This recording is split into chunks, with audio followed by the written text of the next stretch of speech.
नमस्कार दोस्तों, स्वागत है फिर से हमारे इस चैनल कृपा महादेव टिप्स पर। अगर आप भी अपनी लाइफ में कुछ सीखने की चाह रखते हैं तो हमारे इस चैनल को सब्सक्राइब करें। दोस्तों, आप सभी लोग जानते हैं कि 14 फरवरी 2024 को है बसंत पंचमी। दोस्तों, बसंत पंचमी का दिन सभी लोगों के लिए बहुत ही ज्यादा विशेष और महत्वपूर्ण होता है और बसंत पंचमी के दिन ही किया जाता है 31 सरसों के फूल वाला उपाय। दोस्तों, ये 31 सरसों के जो फूल वाला उपाय है ये सिर्फ और सिर्फ बसंत पंचमी के दिन किया जाता है, जो कि पूरे साल में आप लोगों को एक ही दिन करने का मौका मिलता है। इसीलिए दोस्तों, 14 फरवरी का दिन आपके लिए सब बहुत ही ज्यादा बड़ा है। इसलिए 31 सरसों के फूल वाला उपाय आप जरूर करके देखिएगा। उसके बाद आप खुद चमत्कार देखना कि माता सरस्वती जी के आशीर्वाद से, भगवान शिव जी के आशीर्वाद से आप कभी किसी चीज में पीछे हट ही नहीं सकते। आप हमेशा सफलता पाते चले जाएंगे और आपके काम बनते चले जाएंगे। तो दोस्तों, इस वीडियो में हम आप लोगों को 31 सरसों के फूल वाला उपाय अच्छे से समझाने वाले हैं, ताकि आप लोग इस उपाय को बसंत पंचमी के दिन अच्छे से कर सकें और इस उपाय को जो है अच्छे से लाभ भी उठा सकें। सबसे पहली बसंत पंचमी का जो दिन होता है ये विशेष रूप से बच्चों के लिए बहुत ही ज्यादा बड़ा होता है, या जो बच्चे पढ़ रहे हैं, अपने जीवन में अभी मेहनत कर रहे हैं, उनके लिए बहुत ज्यादा बड़ा होता है। क्योंकि दोस्तों, माता सरस्वती जी ही वो देवी होती है जो कि हम सभी लोगों को ज्ञान प्रदान करती हैं, हम सभी लोगों को सद्बुद्धि प्रदान करती हैं। और पूरे साल भर में एक ही मात्र एक ऐसा दिन होता है जो कि बसंत पंचमी का होता है, जिस दिन हम माता सरस्वती जी को बहुत ही आसानी से प्रसन्न कर सकते हैं, क्योंकि वो दिन ही उनका होता है। आप भले ही पूरे साल माता जी का उतना ध्यान ना करते हो, उतना उनको मतलब उनकी पूजन आराधना ना करते हो, पर दोस्तों, बसंत पंचमी के दिन आप पूरे साल में एक ही दिन अगर आप माता सरस्वती की पूजन आराधना कर लेते हैं तो वो आपसे बहुत प्रसन्न होती हैं और वो पूरे साल भर आप लोगों के ऊपर अपनी कृपा दृष्टि हमेशा बनाए रखती हैं। तो सबसे पहले दोस्तों, हम इस दिन के बारे में जानेंगे कि भाई इस दिन बच्चों को विशेष रूप से क्या करना चाहिए, बड़ों को विशेष रूप से क्या करना चाहिए। माता सरस्वती जी का आशीर्वाद प्राप्त करने के लिए, भगवान शिव जी का आशीर्वाद प्राप्त करने के लिए, उसके बाद हम लोग 31 जो के फूल वाला उपाय है वो कैसे करना है वो हम लोग जानेंगे। सबसे पहली बात दोस्तों, जो बसंत पंचमी का दिन है, इस दिन आप लोगों को जितना जल्दी हो सकता है उतना जल्दी उठने की कोशिश करना है। ठीक है, मतलब ब्रह्मा मुहूर्त में या जितना जल्दी हो सके उतना जल्दी आप लोग उठने की कोशिश करना। और अपने ही घर में सबसे पहले आप लोग स्नान कर लेना। विशेष रूप से जो है वो बच्चे जहां पर इन सभी बातों का ध्यान रखें, क्योंकि बच्चों को ही जो है ज्ञान चाहिए, ज्ञान अर्जित करना है, माता सरस्वती का आशीर्वाद चाहिए। तो भाई बच्चे विशेष रूप से जल्दी उठें और जल्दी उठकर स्नान कर लें।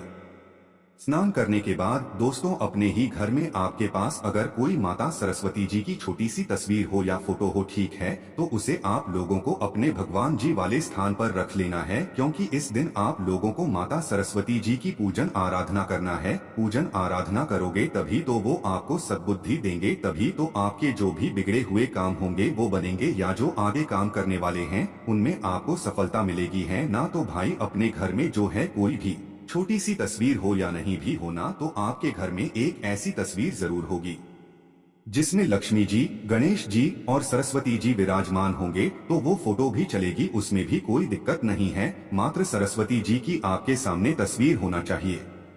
तो भाई सुबह सुबह आप लोगों को जो है उनके लिए एक दीपक तैयार करना है।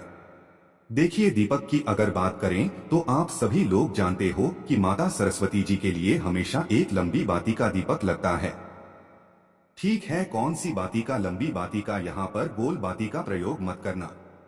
तो माता सरस्वती जी के लिए आप एक लंबी बाती का मतलब दीपक तैयार करना, मिट्टी का दीपक लेना वो वाला, और उसके अंदर शुद्ध देसी गाय का घी डालना। तो शुद्ध देसी गाय का घी डालने का यहाँ पर विशेष महत्व है, इसीलिए क्योंकि भाई पूरे साल में हम एक बार माता सरस्वती जी को दिल से प्रार्थना कर रहे हैं उनका आशीर्वाद प्राप्त करने के लिए। तो भाई ये जो दीपक है ये शुद्ध देसी गाय का घी का ही जलना चाहिए। तो भाई लंबी बाती का ये दीपक आप तैयार करके रख लेना।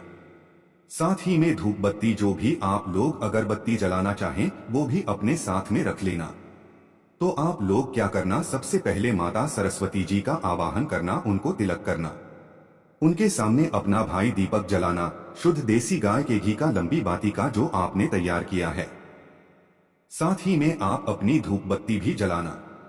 उनके सामने रखना जो भी किताबें हैं, जो भी पेन है जो कि आपके सबसे फेवरेट हैं, सबसे मन पसंदीदा पेन है, या जो बड़े लोग हैं जिनसे सबसे ज्यादा वो काम करते हैं, जो उनकी मतलब मुख्य किताबें होती हैं, जो उनके मुख्य पेन होते हैं जिनसे वो सबसे ज्यादा काम करते हैं, अपने दिनचर्या में भाई वो उन्हें माता सरस्वती के सामने आसपास कहीं पर रख देना है और उनकी भी पूजन करना है, क्योंकि एक तरीके से कहीं ना कहीं से उन्हीं से आपको सफलता मिलती है। आपकी किताबों से, आपके लिखने वाली कलम से या पेनों से, पेंसिल से, तो भाई वो भी आपको अपने सामने रखना है। या बच्चे अगर पूजा कर रहे हैं उनको अपनी किताबें या पेंसिल, पेन, रबड़, कटर जो भी है वो सब कुछ आप लोग रख सकते हैं और इनकी भी आप लोगों को माता सरस्वती जी के सामने पूजन करना है ना। पूजन करने के बाद दोस्तों आप लोगों को क्या करना है, 2 मिनट माता सरस्वती जी के सामने ही बैठना है और आपको कोई मंत्र आता हो चाहे ना आता हो उससे कोई भी दिक्कत नहीं है। मात्र माता सरस्वती जी के लिए सबसे पहली बात तो सफेद रंग की अगर कोई आपको मिठाई मिले, अगर आप अपने घर में बना सको माता सरस्वती जी के लिए कुछ भोग, तो भाई वो बना लेना, वरना बाजार से जाकर लेकर आना। पर मुख्य रूप से कोशिश ये करना कि आप अपने में ही जो है माता सरस्वती जी के लिए कुछ सफेद रंग की मिठाई या कुछ भोग बना लो, क्योंकि भाई माता सरस्वती का दिन है, बसंत पंचमी का दिन है, तो हम कुछ ना कुछ भगवान के लिए भोग तो अपने घर में तैयार कर ही सकते हैं। सफेद रंग का विशेष रूप से ध्यान रखना, क्योंकि माता सरस्वती जी को जो है सफेद रंग की जो चीजें होती हैं वो विशेष रूप से यहाँ पर समर्पित होती है। तो भाई सफेद रंग के फूल अगर आपको मिलते हैं तो भाई सफेद रंग के फूल भी लेकर आना और माता सरस्वती जी को सुबह सुबह विशेष रूप से इस दिन समर्पित करना। सफेद रंग की जो मिठाई होगी उसका भोग लगाना। तो आपने दीपक लगा दिया, धूप बत्ती लगा दी, आपके सारे काम अर्चना हो गई। अब माता सरस्वती जी के सामने आंखें बंद करके 2 मिनट हाथ जोड़कर बैठना और सरस्वती जी के नाम का ही मात्र उच्चारण करते रहना, क्योंकि बच्चे होंगे तो भाई उन्हें ज्यादा मंत्र वगैरह अगर बोलेंगे भी तो भाई उन्हें समझ नहीं आएंगे या उन्हें पढ़ने में दिक्कत होगी। तो मात्र आप लोग माता सरस्वती जी के सामने पूजन करके बैठना और 2 मिनट आंख बंद करके हाथ जोड़कर बैठे रहना। बैठे रहना 2 मिनट, कुछ मत बोलना, शांति से बस माता सरस्वती का मन ही मन ध्यान करना कि वो आपके सामने बैठी हुई है और आपको ज्ञान का आशीर्वाद दे रही है, आपको सद्बुद्धि वो प्रदान कर ऐसा मन ही मन में भाव बनाना और वो आपको सच में उस वक्त आशीर्वाद जरूर देंगे अगर आप ऐसा मन ही मन भाव बनाते हैं। कुछ इतनी जरूरत नहीं है कि भाई आपको मंत्र जाप करने की जरूरत है तभी आपको आशीर्वाद मिलेगा, नहीं। आंखें बंद करके बस ऐसा अनुभव करना कि आपके सामने सरस्वती मैया बैठी हुई है और वो आपको आशीर्वाद प्रदान कर रही है आपके कामों की सफलता के लिए और आपकी पढ़ाई में आपको मतलब सफलता दिलाने के लिए। अब यहाँ तक कि जितने भी काम हैं ना, ये पढ़े भी कर सकते हैं, छोटे बच्चे भी कर सकते हैं, या जो पढ़ाई कर रहे हैं, नौकरी कर रहे हैं, इंटरव्यू देने वाले हैं, भाई वो अपने सभी कामों के लिए ऐसी पूजा को कर सकते हैं माता सरस्वती जी के सामने बैठकर। तो भाई यहाँ तक आप लोगों को बात समझ आ गई। उसके बाद में दोस्तों पूरे दिन आप लोगों को विशेष रूप से इस दिन माता सरस्वती जी को जो है प्रदान करना है, उनसे निवेदन करना है, उनसे आशीर्वाद लेना है, उनके नाम का जाप करते रहना है। शाम के समय की बात करें तो दोस्तों एक बढ़िया सी सफेद रंग की जो भी मिठाई होगी या पेड़ा वगैरह जो भी आप लोग ला सकें, रसगुल्ले वगैरह जो माता सरस्वती जी को पसंद है, सफेद रंग की जो मिठाई होती है भाई वो लेकर जरूर आना है। या अपने घर में अगर कुछ चीज बना सको तो भाई वो विशेष रूप से बनाना और अपने घर में बनी हुई कोई बाजार से लाई हुई कोई सफेद रंग की मिठाई जरूर लाना। और शाम के समय भी आप लोग फूल वगैरह जो सफेद रंग के होते हैं वो जरूर लेकर आना और माता सरस्वती को जरूर समर्पित करना। शाम के समय भी आप एक दीपक जरूर तैयार करना, ऐसा ना हो सुबह के समय कर दिया और शाम के समय ना करो, नहीं। शाम के समय प्रदोष काल में भी या रात्रि के समय, शाम का समय कब से कब तक का, लगभग शाम के 6 से 7 बजे के बीच का समय है। 7 के बाद भी अगर आप लोग थोड़ा बहुत लेट भी हो जाए तो भी 7:30-8 बजे तक भी आप लोग ये वाली पूजन को कर सकते हो। तो दोस्तों हमने आपको सबसे सरल विधि बता दी है जिस तरीके से आप लोगों को जो है माता सरस्वती को प्रसन्न करना है और जितना हो सके इस दिन आप माता सरस्वती जी का आवाहन करना, उनसे बस ये प्रार्थना करना कि वो आपको हमेशा सद्बुद्धि प्रदान करती रहें, ज्ञान प्राप्त करती रहें, मतलब ज्ञान देती रहें। इसके अलावा आपको कुछ भी नहीं बोलना है। ऐसा बिल्कुल नहीं बोलना है कि माता रानी हमें जो है आप पेपर में पास करा दीजिए, एग्जाम में पास करा दीजिए, इंटरव्यू में पास करा दीजिए। नहीं, ऐसा नहीं बोलना है, क्योंकि आपके ज्ञान के बिना कुछ भी संभव नहीं है। आपकी सद्बुद्धि के बिना कुछ भी संभव नहीं है। जब माता सरस्वती जी आपको सद्बुद्धि प्रदान करेंगी, ज्ञान प्रदान करेंगी, तो अपने आप ही आपके सारे काम बन जाएंगे।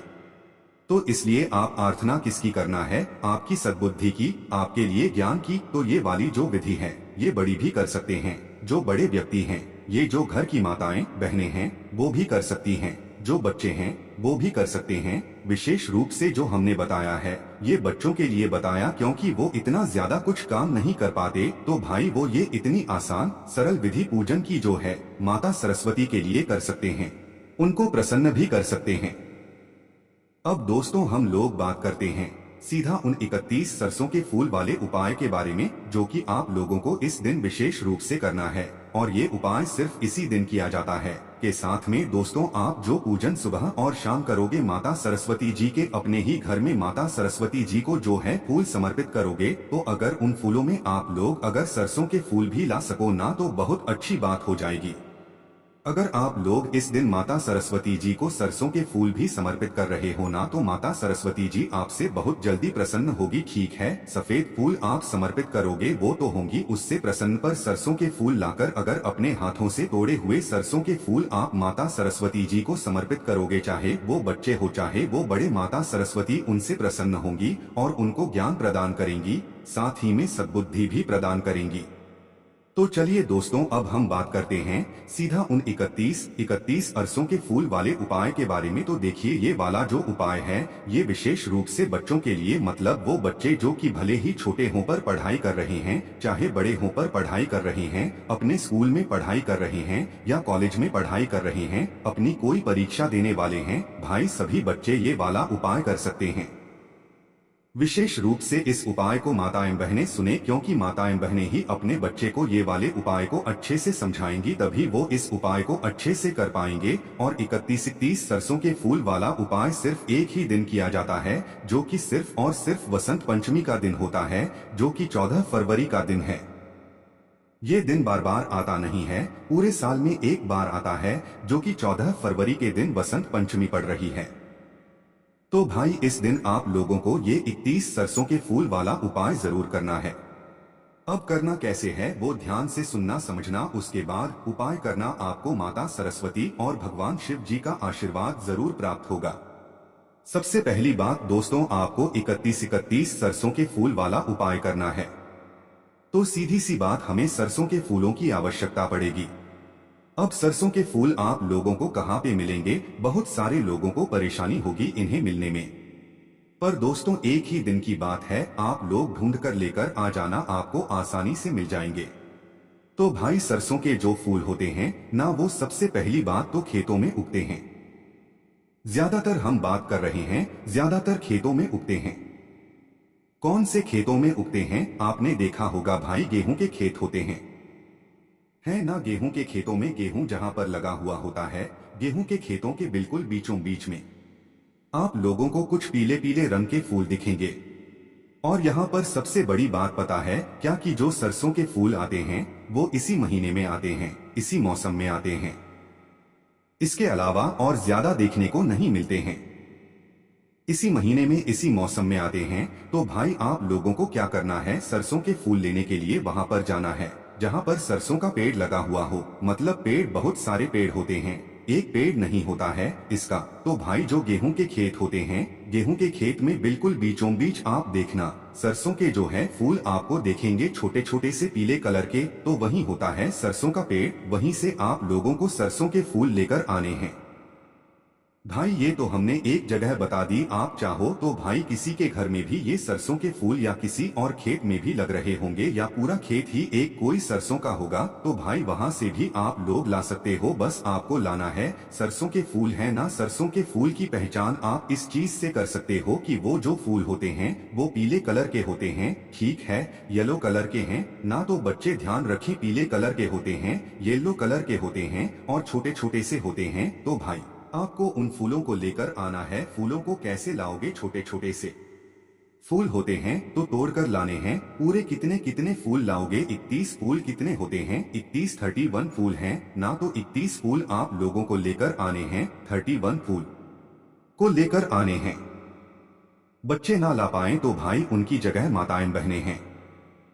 आप किसी से मंगा भी सकते हैं उपाय को करने के लिए।